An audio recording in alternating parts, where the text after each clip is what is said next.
हे राम, जिस पुरुष ने समाधान रूपी वृक्ष के फल को जानकर खा लिया और उसको पचाया, पचाना बहुत जरूरी है। समाधान रूपी वृक्ष को देखो, खा तो लेते हैं हम, वो हाजमा भी होता है कि नहीं होता। कहते हैं जिसने खाया ये फिर उसको पचाया, पचाने का क्या मतलब है कि उसकी ताकत रस अंदर गया है ना, वो उसको अंदर नस नस में गया उसको। अब नस नस में गया मतलब उसने उस पर विचार करके वहाँ पे रुक गया। अब कहते हैं जिसने खाया और उसको पचाया है उसे प्रथम स्थिति प्राप्त होती है। जैसे पंख टूटने से पर्वत यथा स्थान स्थित है। पंख टूट गए, अब वो कैसे उड़ेगा, नहीं उड़ सकता। अब ये विषय रूपी पंख जिसके टूट गए तो अब वो संसार में कैसे उड़ेगा, नहीं उड़ सकता, वहाँ स्थित हो गया। वैसे ही तृष्णा रूपी पंख टूटने से जीव स्थिर होता है तो वो जीव संसार में गया, जीव अपने स्वरूप में लौटा ब्रह्म। हे राम, जब उसको फल प्राप्त होता है तब उसका चित्त भी आत्म रूप हो जाता है। अब फल क्या है, अपने स्वरूप में दृढ़ता होना। वास्तव में हम हैं ही वही, हम हैं ही वही ब्रह्म। कहते हैं जब उसको अपना फल प्राप्त होता है, अब फल प्राप्त होता है, फल तो है यही हमारा कि प्राप्त की प्राप्ति, तो वो फिर आत्म रूप हो जाता है। जैसे दीपक का निर्वाण होता है तब वो जाना नहीं जाता कि वह कहाँ गया, वैसे ही आत्म पद के प्राप्त होने पर चित्त जाना नहीं जाता कि वो कहाँ गया, था ना पहले उसके अंदर। जब अपने स्वरूप में दृढ़ता हो गई, स्थिति हो गई, अब मन है तो पड़ा पर जाना नहीं जाता कि वो कहाँ गया। फिर वो चित्त से भिन्न होकर उसको दिखाई देता है।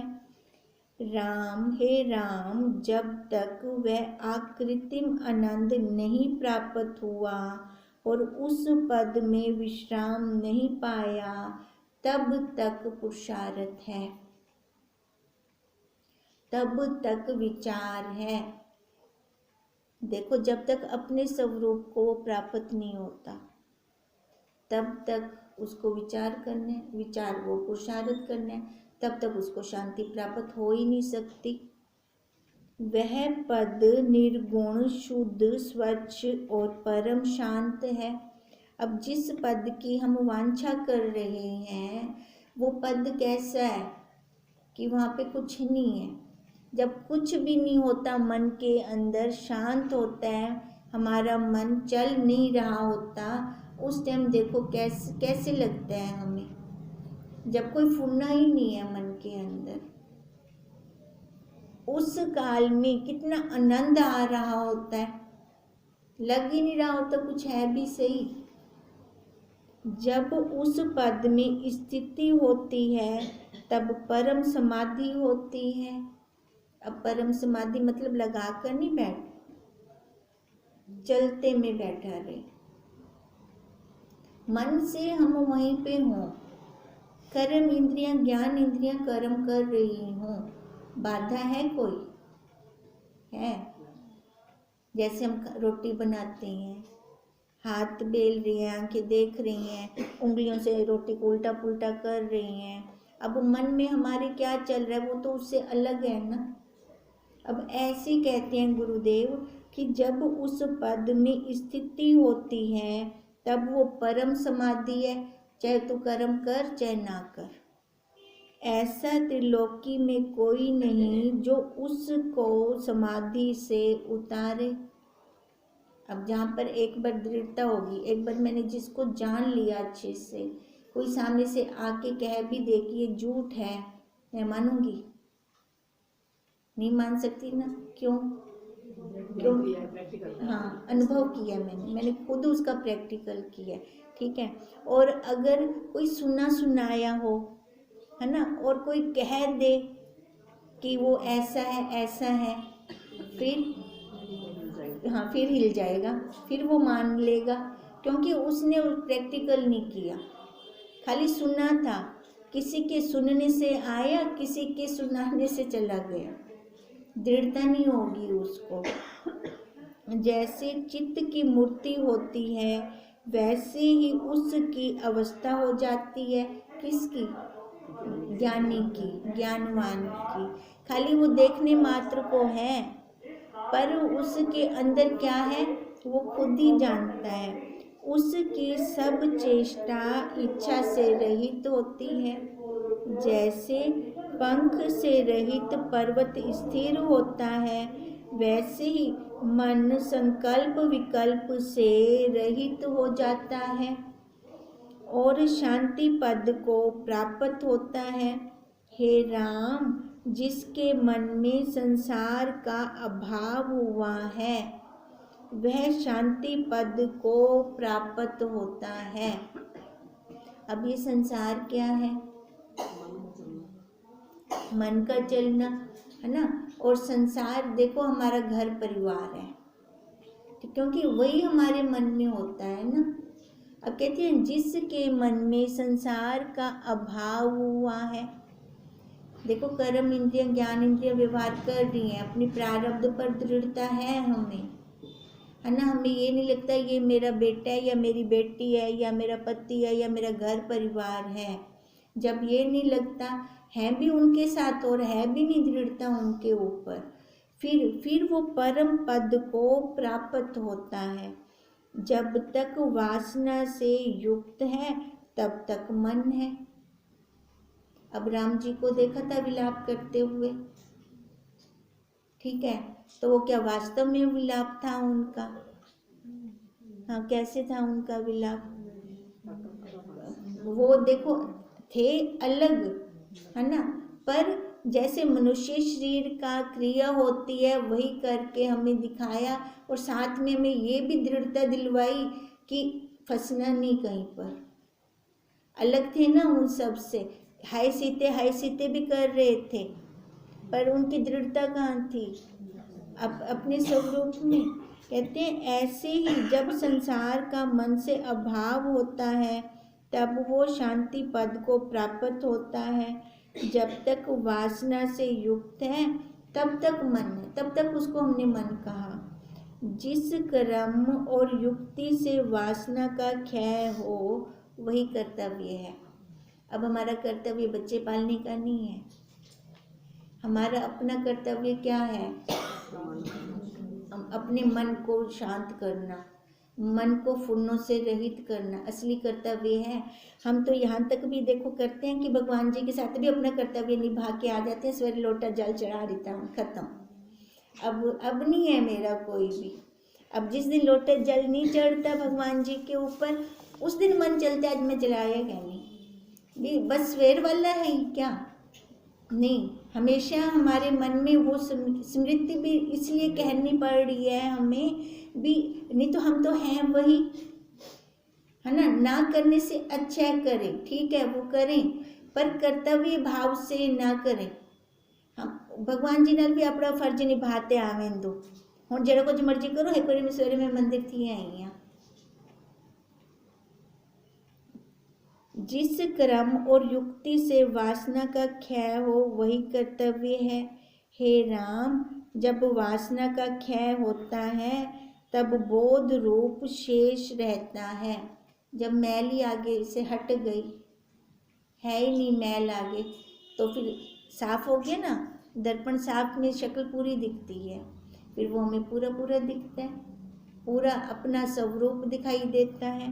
फिर कहते हैं जो रहता है वही शेष हम हैं, वही शेष विशेष है। इसलिए जिस क्रम से वो प्राप्त हो वही करना चाहिए। अब यही काम खाली हमारा अपना है, हमारे लिए कोई दूसरा नहीं कर सकता। और काम तो हम सभी पैसे दे के करवा सकते हैं, पर ये वाला नहीं करवा पाएंगे। तो इसका मतलब हमारा हर टाइम फोकस इसी काम पे ही रहे, इसी के लिए हमारा जन्म हुआ है। क्योंकि उस पद को प्राप्त हुए बिना शांति कभी भी नहीं आती।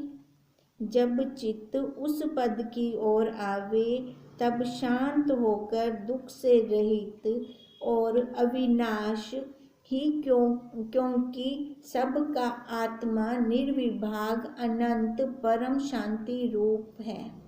कहते हैं जब चित्त उस पद की ओर आवे तब मन शांत होगा। वाकई शांति तभी आती है हमें, तब कोई दुख नहीं आता। कहते हैं वो वाला जो पद है ना, वो अविनाशी पद है, वही हमारा स्वरूप है, वही हम हैं। अनंत परम शांत रूप और सबको कर्म का फल देने वाला है।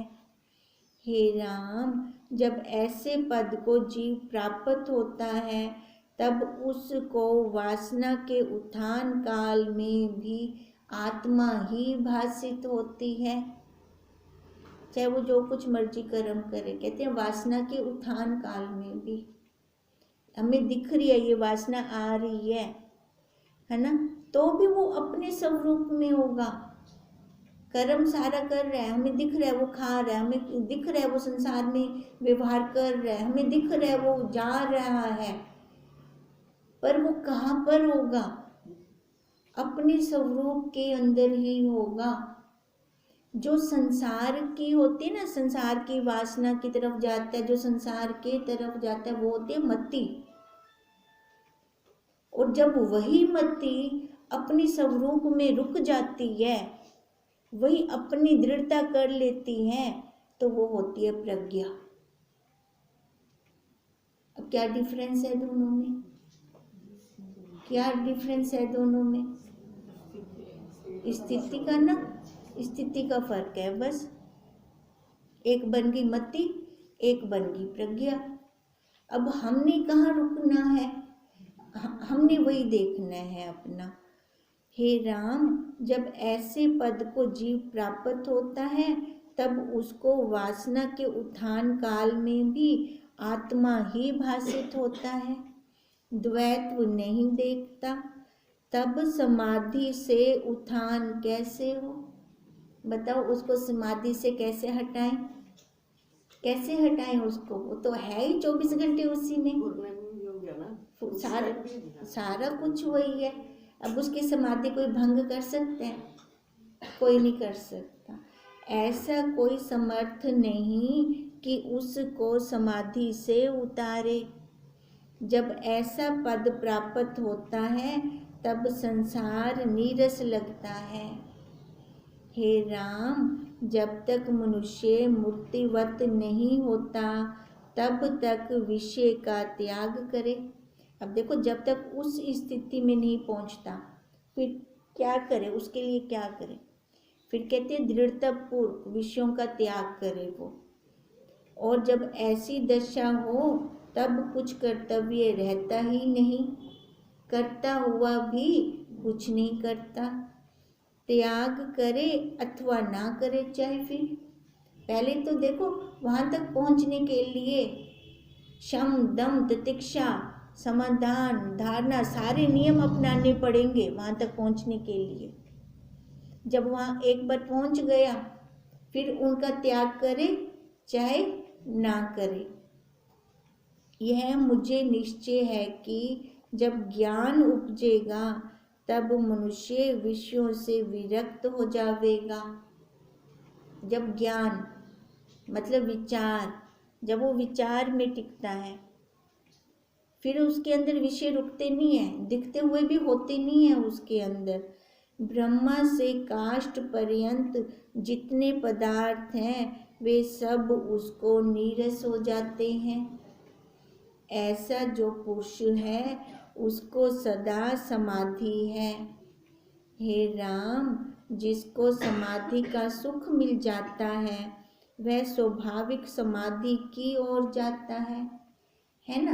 देखो, मनुष्य की प्रवृत्ति यही है कि जहाँ से उसको रस आता है ना, जो चीज़ अच्छी लगती है ना, बार बार वो वहीं जाता है, उसकी तरफ जाता है।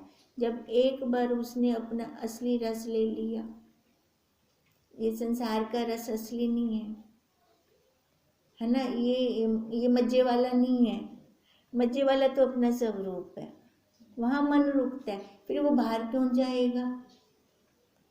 जैसे वर्षा काल की नदी स्वाभाविक समुद्र को जाती है, वैसे ही वह पुरुष समाधि की ओर लगा रहता है।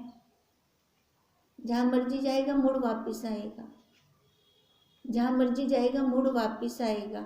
क्यों? क्योंकि उसको बाहर से कोई आनंद आने वाला नहीं है। जो पुरुष विषयों से विरक्त और आत्मा राम होता है, उसकी वज्र सार की सी दृढ़ स्थिति होती है कि उसको हिला नहीं सकता कोई। जहाँ मर्जी ले जाओ उसको, वहाँ से उसको कोई हिला नहीं सकता। चाहे वेश्या के कोठे पे क्यों न चला जाए, चाहे शराबियों के बीच में क्यों न बैठ जाए, कोई उसको हिला नहीं पाएगा वहाँ से। वैसे पंख से रहित पर्वत स्थिर होते हैं, वैसे ही जिस पुरुष ने संसार को नीरस जानकर त्याग दिया और आत्मा में क्रीड़ा करके तृप्त हुआ है, उसकी मति चलायमान नहीं होती, क्योंकि अब उसकी मति नहीं रही, उसकी मति प्रज्ञा बन गई है। हे राम, जिस पुरुष की चेष्टा भी होती है पर जो संकल्प विकल्प से रहित है, वो सदा मुक्त रूप है। कहते हैं जिस पुरुष की चेष्टा भी होती है। देखो ज्ञानी बनने के बाद कोई बैठा है क्या? कर्म व्यवहार चल रहा है ना। कहते हैं चेष्टा भी होती है पर उसको कोई कर्म बंधन ही नहीं रहता। क्यों? पर जो संकल्प विकल्प से रहित है वो सदा मुक्त है, क्योंकि कर्म और साधन का अभाव हो जाता है। पहले कर्म कैसे होता है? कर्तापन से, मैं कर रहा हूँ, ऐसे कर्म होता है। कहते हैं जब ये कर्म तो कर रहा है पर वो कर्तापन से नहीं होता। जैसे हम बार बार उदाहरण लेते हैं ना, एक खेत में बीज डाल रहा है, कर्तापन से डाल रहा है तो भी फसल उग रही है, और एक खेत में बीज डाल रहा है तो अकर्तापन से डाल रहा है तो भी फसल हो रही है। ऐसा तो नहीं है कि फसल नहीं होगी, पर दोनों के भावों में कितना अंतर है। एक बंधन में है और एक मुक्त रूप है, एक मोक्ष रूप है। ऐसे ही ये संसार रूपी खेत में बीज डालनी है तो कैसे डालें? अकर्तापन से डालें। फल तो वैसे ही मिलने, पर फल में अंतर हो जाना है बहुत। जिस पुरुष को जगत नीरस हो गया है, उसको विषयों की तृष्णा कैसे हो, और जब तृष्णा ना रही तो दुख कैसे हो? दुख कब होता है? तृष्णा से ना। देखो जब मैं चाह रही हूँ ऐसा हो और सामने से वैसा ना हो, ये बंधन है मेरा, मैं चाह रही हूँ ऐसा हो और ना हो तो फिर दुख होगा। अगर पकड़ ही नहीं है कोई फिर दुख नहीं होता। तो इसलिए कहते हैं जगत में रहकर व्यवहार करना करें, पर ऐसा करें कि पकड़ के बिना करें। दुख तब होता है जब तक विषयों की तृष्णा होती है, और विषयों की तृष्णा तब होती है जब अपने स्वभाव को मनुष्य छोड़ देता है। देखो अगर प्रारब्ध के ऊपर दृढ़ता हो जाती है ना, जो है हमारे प्रारब्ध में कोई ले नहीं सकता, और अगर जो नहीं है वो कोई दे नहीं सकता। ये दृढ़ता करनी है हमें, ठीक है। और दूसरी बात, जो हम हैं सो हैं, वो हमसे कोई ले नहीं सकता, चोर चोरी नहीं कर सकता। और जो ये शरीर है जड़, इसको कोई चेतन बना नहीं सकता, चाहे इसकी जितनी मर्जी उपासना क्यों ना करते रहे हों। ये दृढ़ता हो जाए। अब जैसे हंस की दृष्टि होती है, हंस खाली दूध के अंदर चोंच रखता है, चोंच रखने मात्र से पानी अलग दूध अलग, अब भगवान जी ने कितना अच्छा, क्या क्या विशेष उसके अंदर दे रखी है, क्या विशेषता दी हुई है भगवान जी ने उसको, कैसे रखते ही अलग अलग। ज्ञानी की दृष्टि भी ऐसी होती है, उनका व्यवहार भी ऐसे ही होता है, तभी तो उनको हंस की उपाधि दी जाती है। वो दो निखेड़ा कर देते हैं, दो को अलग अलग कर देते हैं, और जो दो को अलग अलग नहीं कर सकता वही अज्ञानी है, वही जीव है। हंस से परम हंस बनते हैं, हंस जो दो को अलग अलग कर सके।